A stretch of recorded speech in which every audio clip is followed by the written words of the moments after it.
Party మారాలని వైసీపీకి రాజీనామా చేసి నెలలు గడుస్తున్నా మాజీ మంత్రి సిద్ధరాఘవరావుకి టైం కలిసి రావటం లేదు. ముఖ్యమంత్రి చంద్రబాబుకు ఒకప్పుడు సన్నిహితుడిగా పేరున్న ఆ మాజీ మంత్రికి ఇప్పుడు చంద్రబాబు అపాయింట్మెంటే దొరకడం లేదట. వైసీపీలోకి వెళ్లి తప్పు చేశాను, తిరిగి సొంత గూటికి వచ్చేస్తానని అంటున్నా ఆయనకి చిన్నబాబు నో ఎంట్రీ బోర్డు పెట్టారట. దాంతో ఆ మాజీ మంత్రి రెండో ఆప్షన్గా జనసేన వైపు చూస్తున్నారట. జనసేన ప్లీనరీలో రోజు సిద్ధ ఆ పార్టీలో చేరటానికి ముహూర్తం ఖరారైందట.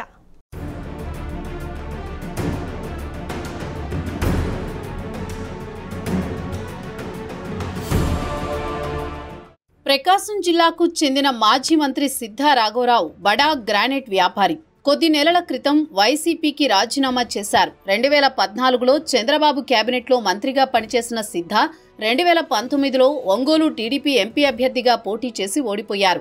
2019 ఎన్నికల్లో టీడీపీ ఓటమి తర్వాత ఆయన వ్యాపార అవసరాల కోసం వైసీపీ కండువా కప్పుకున్నారు. 2024 ఎన్నికల్లో దర్శి నియోజకవర్గం నుంచి వైసీపీ అభ్యర్థిగా పోటీ చేయాలని ఆయన భావించినా సాధ్యపడలేదు. వైసీపీ అధ్యక్షుడు జగన్ ఉమ్మడి ప్రకాశంలోని అద్దంకి, ఒంగోలు, మార్కాపురం స్థానాలలో ఏదో ఒక స్థానం నుంచి పోటీ చేయాలని సూచించినా ఆయన సుముఖత వ్యక్తం చేయలేదు.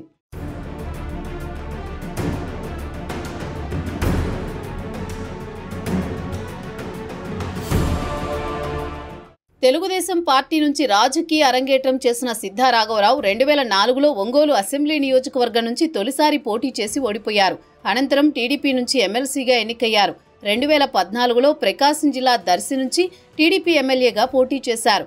ఎమ్మెల్యేగా తొలిసారి విజయం సాధించి అప్పటి అధికార టీడీపీలో కీలక శాఖలకు మంత్రిగా పనిచేశారు. 2019 ఎన్నికలలో కూడా ఆయన తిరిగి దర్శి ఎమ్మెల్యేగా పోటీ చేయాలని భావించినా అప్పటి రాజకీయ పరిస్థితుల నేపథ్యంలో తెలుగుదేశం పార్టీ తరపున ఒంగోలు పార్లమెంట్ అభ్యర్థిగా బరిలో దిగాల్సి వచ్చింది. అయితే ఆ ఎన్నికల్లో ఆయన అప్పటి వైసీపీ అభ్యర్థి మాగుంట శ్రీనివాసులరెడ్డి చేతిలో పరాజయం పాలయ్యారు.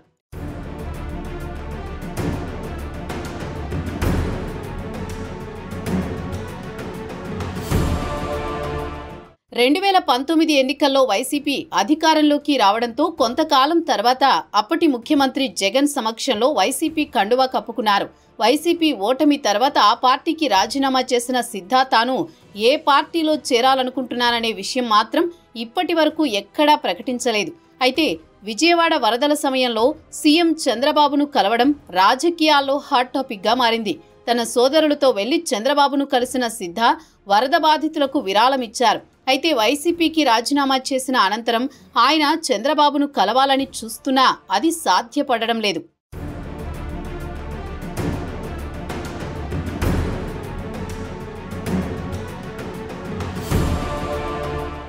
పార్టీ నుంచి తనకు ఎటువంటి పదవుల హామీలు లభించకపోయినా తాను మాత్రం టీడీపీలోకి తిరిగి వచ్చేందుకు సిద్ధంగా ఉన్నానని సిద్ధరాఘవరావు ఒంగోలు ఎమ్మెల్యే దామచర్ల జనార్దన్తో రాయబారం నడిపినా అధిష్టానం వైపు నుంచి గ్రీన్ సిగ్నల్ రావడం లేదట. సిద్ధ టీడీపీలో చేరిక విషయంలో సీఎం చంద్రబాబు కొంతవరకు సానుకూలంగా ఉన్నప్పటికీ మంత్రి నారా లోకేష్ మాత్రం ఆయన రాకకు సుముఖత వ్యక్తం చేయడం లేదని తెలుస్తోంది. సీఎం చంద్రబాబుతో పాటు నారా లోకేష్ కూడా గ్రీన్ సిగ్నల్ ఇస్తేనే సిద్ధ టీడీపీ చేరికకు లైన్ క్లియర్ అవుతుందని పార్టీలోని సీనియర్ నేతలు కూడా సిద్ధకు తేల్చి చెప్పారట.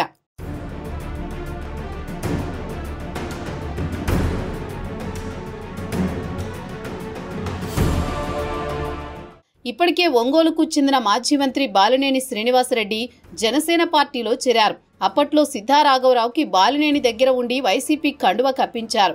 టీడీపీ నుంచి సిద్ధాకి లైన్ క్లియర్ కాకపోతే మార్చి నెలలో జనసేన పార్టీ ఆవిర్భావ దినోత్సవం నాటికి సిద్ధాకు జనసేన కండువా కప్పించడానికి బాలినేని రూట్ క్లియర్ చేస్తున్నారట. సిద్ధ జనసేనలో జాయిన్ అయితే ఉమ్మడి ప్రకాశం జిల్లాలో పార్టీకి బలమైన ఆర్థిక అండ దొరకడంతో పాటు ఇటు పార్టీ ఎదుగుదలకు ఉపయోగపడుతుందనేది బాలినేని ఆలోచనగా తెలుస్తోంది. మొత్తం మీద జనసేన ప్లీనరీ సందర్భంగా ఏర్పాటు చేసిన బహిరంగ సభలో పవన్ కళ్యాణ్ సమక్షంలో సిద్ధరాఘవరావు ఆ పార్టీ కండువా కప్పుకోవడానికి ముహూర్తం ఫిక్స్ అయిందట.